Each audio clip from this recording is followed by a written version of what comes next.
Hello friends and welcome in this video. So friends, are you preparing for CSIR NET Life Sciences exam? Have you filled the application form for this exam?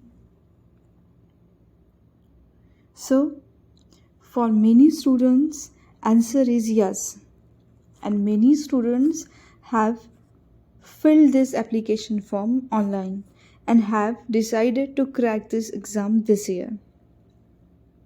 As you have filled the application form, now exam will be there, and many times duration between application form and exam is 3 months. And sometimes if it is longer than 3 months, you are busy with other work like your job, your research, your family, etc. So you can manage to dedicate only 3 months for preparation. So are you concerned for your studies? Because you have 3 months with you to invest in. Yes, 3 months only. And in these 3 months, you need to cover all syllabus. You need to do thorough study of the syllabus. But many students think and ask question that is it possible to do study of CSIR NET Life Sciences exam in just 3 months? So, according to me, answer is yes.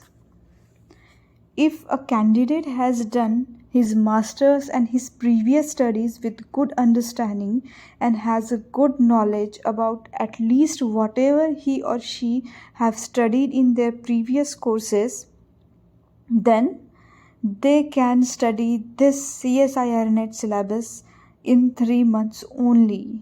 Yes, in 3 months only. But for this, you need to plan and execute this plan well.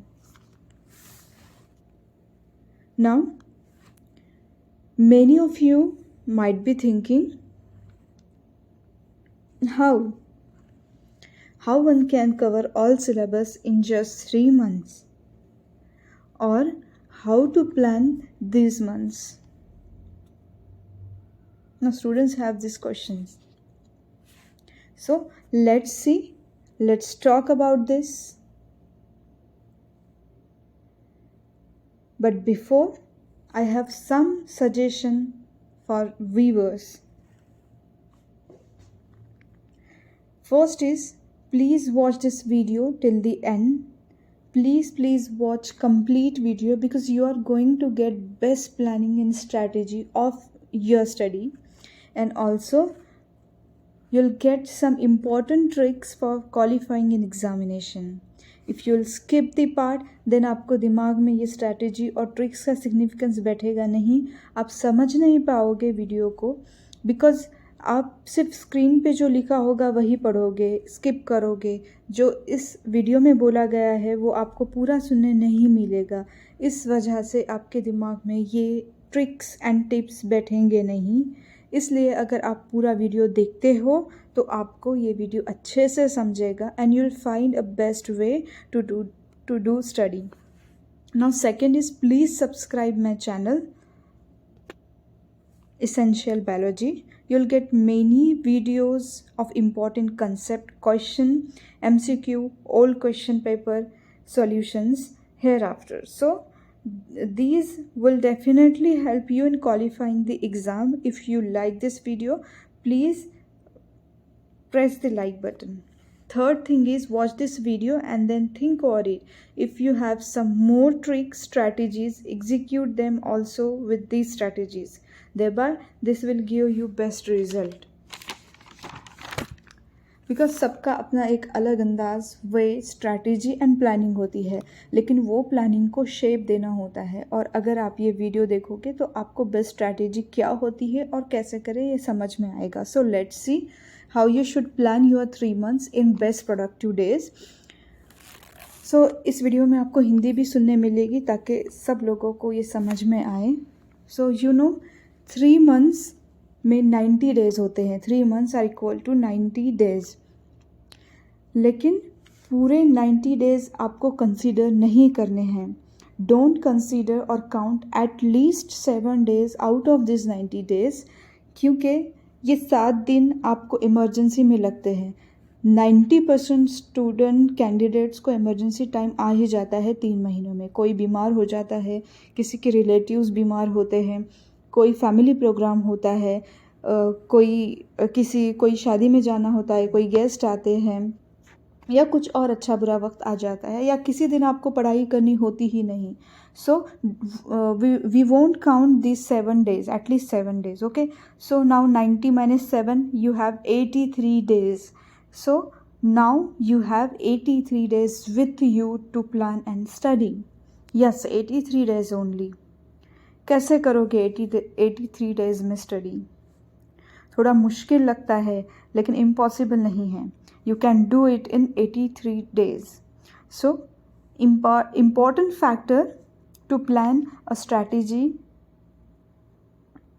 are available time and syllabus to cover in that time. So, syllabus is very important factor in planning.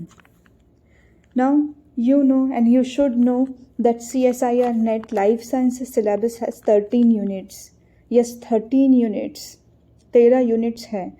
Syllabus is quite vast, but it's okay because you are attempting for life sciences exam, not for one subject like microbiology, biotechnology, botany, zoology, etc. Life science में ये सारे subject आते हैं और इसलिए आपने ये सब study भी करने चाहिए. तो syllabus बड़ा है लेकिन that's okay. Now we'll see planning of 83 days. Now again, out of these 83 days, dedicate your starting 2 days for mainly 2 things. Number 1, it is getting familiar with the syllabus, and second, reading and just going through the old question paper of this same exam. So what I'm telling you, in beginning for 2 days do these 2 things, that is syllabus के साथ familiar होना है आपको and all question paper read करना है. Don't jump directly to a syllabus. Don't do this. Start your study with these 2 simple things. It's like before every cricket match, players do exercises on ground. You might have seen those players. Players don't directly jump on field for batting or bowling. They come on field with prior preparation. So same is with your situation. Prior preparation is also important. So please, in these 2 days, first look at the syllabus carefully. Then get a clear idea about your syllabus. See how many units are there, which are those units, which are the units you are most comfortable with, which are the difficult units for you, etc. Then second thing, collect previous year question paper and just go through them.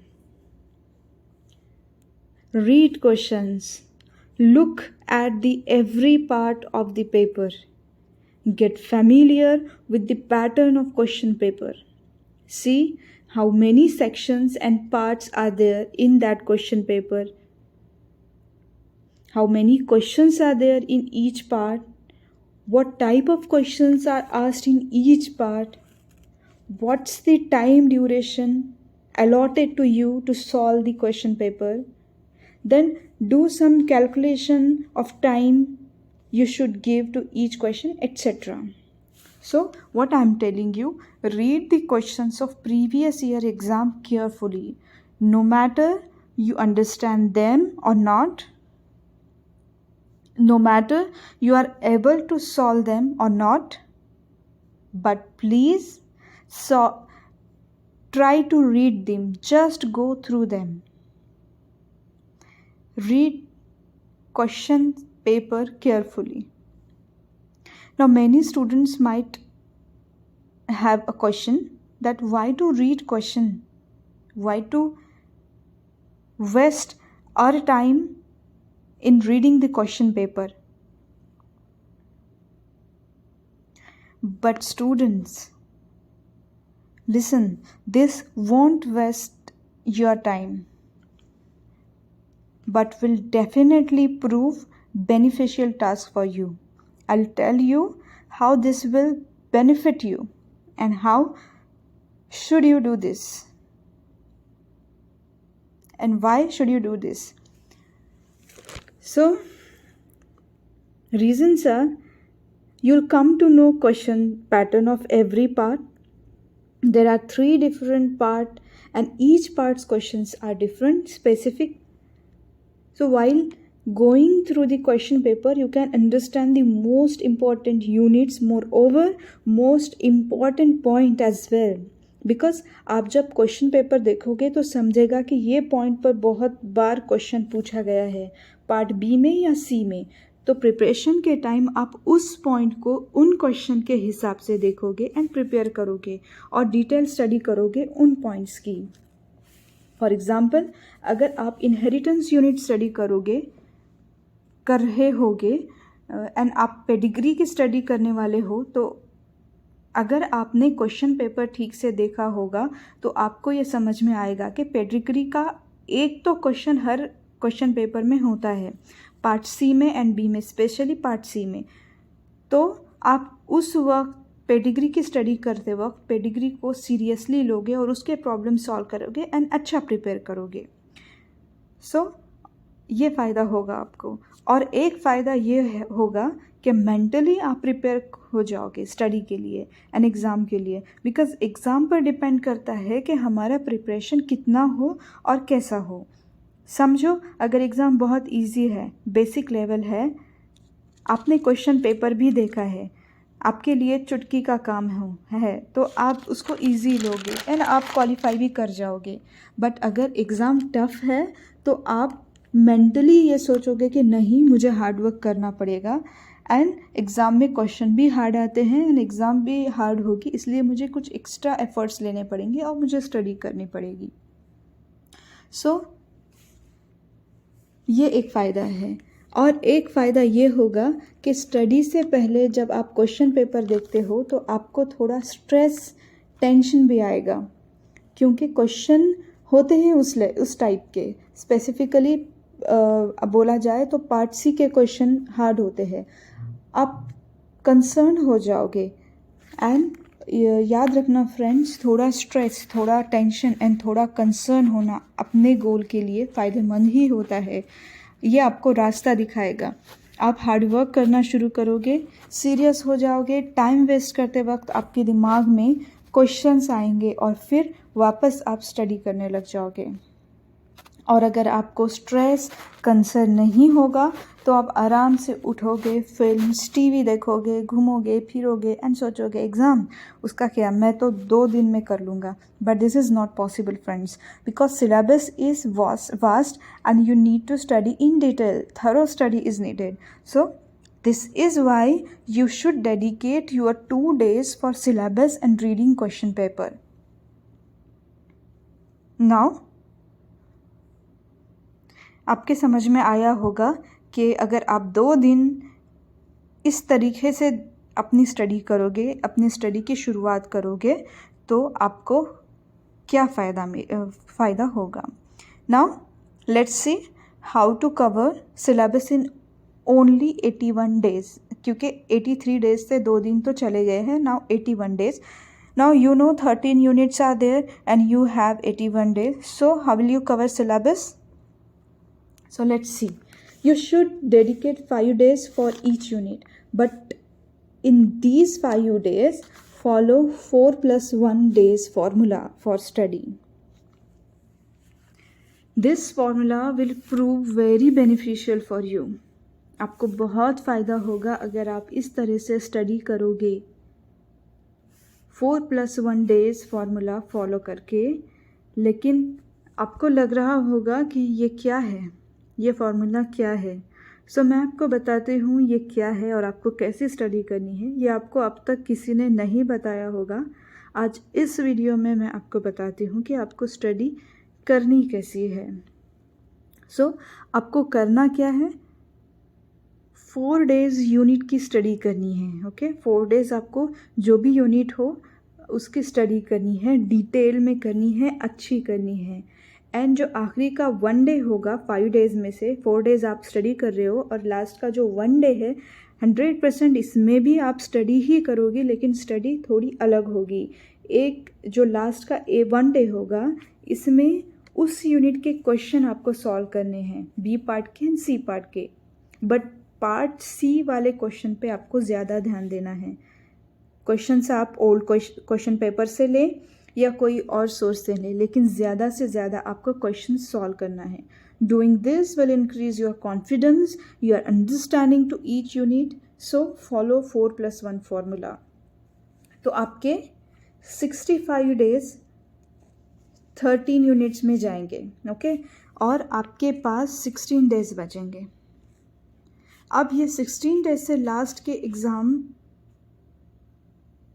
के 2 दिन, exam से पहले के 2 दिन आपको इस 16 में count नहीं करने हैं, क्योंकि वो 2 दिन, एग्ज़ाम से पहले के 2 दिन आपको सिर्फ और सिर्फ रिवीजन करना है, पूरा रिवाइज करना है सिलेबस। ठीक है, तो आपके पास 14 दिन हैं, 14 डेज। नाउ इन 14 दिन में आपको you need to revise each unit। एक दिन में एक यूनिट आपको करना है, या फिर आप ये भी कर सकते हो, जो मोस्ट इम्पॉर्टेंट यूनिट या टॉपिक है उसे फिर से अच्छे से पढ़ सकते हो।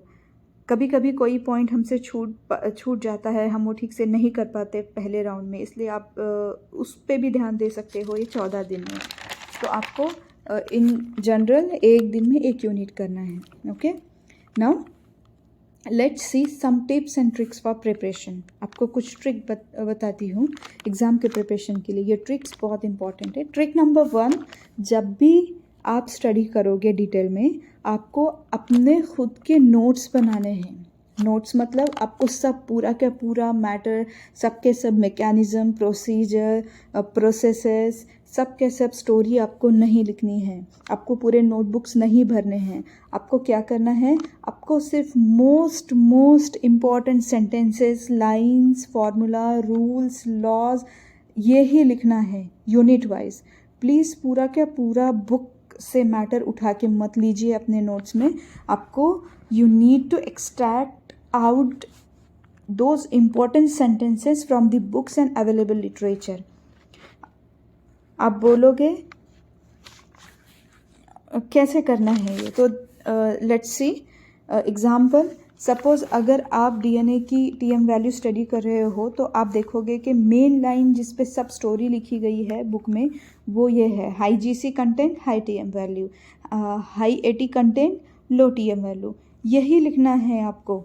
और अगर आप चाहो तो ब्रैकेट में लिख सकते हो 2 हाइड्रोजन बॉन्ड, 3 हाइड्रोजन बॉन्ड। इससे क्या होगा कि आपको रीज़न भी पता चलेगा। एग्जाम्पल नंबर 2 देखो। वाइल स्टडिंग शारगैफ रूल, आपने सिर्फ number of A is equal to number of T and C, number of C is equal to number of G लिखना है, या percent A is equal to percent T लिखना है, या A by T is equal to 1, C by G is equal to 1। यही लिखना है, पूरा क्या पूरा स्टोरी आपको लिखना नहीं है। सो इस तरीके से आपको मोस्ट इम्पॉर्टेंट पॉइंट्स के नोट्स बनाने हैं, जो आपके लिए बहुत फ़ायदेमंद होंगे। और ये ट्रिक, ये नोट्स आपको एग्ज़ाम के 2 दिन पहले पढ़ने हैं। ट्रिक नंबर 2, आपको इसेंशियल बायोलॉजी, जिसका आप वीडियो देख रहे हो, इस चैनल को सब्सक्राइब करना है और इसके वीडियो आपको देखने हैं। अब आप बोलोगे कि ये करने से हमें क्या फ़ायदा मिलेगा, तो मैं आपको बता दूं कि इस चैनल पे आपको एग्ज़ाम में लगने वाले बहुत से कंसेप्ट समझने मिलेंगे, बहुत से प्रॉब्लम सॉल्व करने वाले वीडियो आपको देखने मिलेंगे, बहुत से ट्रिक्स मिलेंगे, टिप्स मिलेंगे, एंड बहुत सारे ओल्ड क्वेश्चन पेपर सॉल्व करने वाले किए हुए वीडियोज़ भी देखने मिलेंगे, जिसकी वजह से कम टाइम में आप बहुत कुछ सीख जाओगे। सो आपको ये करना है कि आपको सब्सक्राइब करना है ये चैनल, जिससे कि आपको रेडीमेड नोट्स भी मिलेंगे एंड रेडीमेड बहुत सारे चीज़ें देखने को मिलेगी। नाउ ट्रिक नंबर 3, अभी एग्ज़ाम के दिन की बात करते हैं। जिस दिन आपका एग्ज़ाम होगा उसके पहले रात सोने से पहले या सुबह जल्दी उठकर आपके हिसाब से आप देख लो, आपको जो इजी पड़ता है वो, एक तो सुबह में उठने के बाद या सोने से पहले आपको most important notes and specially जो आपने फार्मूला के नोट्स बनाए हैं, जितने भी फार्मूला आपके पूरे 13 यूनिट में आते हैं वो पूरे पढ़ने ही पढ़ने हैं, आपने वो भूलना नहीं है। इससे आपको प्रॉब्लम सॉल्व करने में कन्फ्यूजन नहीं होगा, क्योंकि अगर फार्मूले में एक भी प्लस माइनस ये भी अगर इधर उधर हो जाता है तो पूरा का पूरा प्रॉब्लम गलत आता है एंड देयरफॉर आंसर आपका गलत आएगा। इसलिए आपने क्या करना है, आपने एग्ज़ाम में जाने से पहले सुबह या फिर शाम में सोने से पहले आपने ये जो मोस्ट इम्पॉर्टेंट पॉइंट्स हैं ये आपने पढ़ने हैं, ठीक है। इससे आपको बहुत फ़ायदा होगा। ट्रिक नंबर 4, जब भी स्टडी आप करोगे, स्टडी करते टाइम जो 4+1 फार्मूला है उसमें लास्ट 1 डे आप प्रॉब्लम सॉल्व करोगे, क्वेश्चन सॉल्व करोगे। न्यूमेरिकल प्रॉब्लम या कोई लॉजिकल क्रिटिकल क्वेश्चन सॉल्व जब भी करोगे तो स्टडी करते वक्त आपको क्या करना है, स्टडी करते वक्त आपको वो प्रॉब्लम का, वो क्वेश्चन का मेन पॉइंट होता है ना, वो मोस्ट इम्पॉर्टेंट वाले नोट्स में ऐड करना है। क्योंकि जो क्वेश्चन होता है, जो प्रॉब्लम होता है, वो कोई पॉइंट पे डिपेंड करता है, तो ठीक है, वो पॉइंट आपको एक्सट्रैक्ट आउट करना है और वो ऐड करना है आपके नोट्स पे, जिससे आपको बहुत फ़ायदा मिलेगा। ट्रिक नंबर 5, जिस यूनिट से आप कंफर्टेबल नहीं हो वो यूनिट आपको स्किप कर देना है, आपको उसमें टाइम वेस्ट नहीं करना है। अगर कोई यूनिट से आपको कुछ समझता ही नहीं है, आप कितना भी पढ़ोगे तो आपको वो समझेगा नहीं, दिमाग में नहीं बैठेगा, तो आपको क्या करना है, वो यूनिट आपको साइड में रखना है। 1 या 2 यूनिट आप साइड में रख सकते हो। Remember, I am telling you to keep aside only 1 or 2 units. Don't do this with all units, otherwise result will feel you very uncomfortable. इससे आपका रिजल्ट बहुत ही ख़राब आएगा। अगर आप सबके सब यूनिट बाजू में रख दोगे तो सिर्फ 1 या 2 यूनिट आप क्या कर सकते हो, बाजू में रख सकते हो, जिससे आप कंफर्टेबल नहीं हो, जिससे आपका टाइम वेस्ट हो सकता है। And last point and which is very important is that आपको एग्ज़ाम में कॉन्फिडेंट एंड रिलैक्स रहना है। एग्ज़ाम में आपको डरना नहीं है, कॉन्फिडेंट भी होना है, रिलैक्स भी रहना है एंड पॉजिटिव भी रहना है, ठीक है। And one more important point that कि आपको अपनी हेल्थ की अच्छी केयर लेनी है, क्योंकि बहुत सारे स्टूडेंट्स सिर्फ स्टडी करते हैं और एग्ज़ाम के टाइम वो बीमार पड़ जाते हैं, जिसकी वजह से जो भी मेहनत है, जो भी उन्होंने किया है, वो सब पानी में चला जाता है। So if you like this video, please like and subscribe this channel, Essential Biology. Thank you.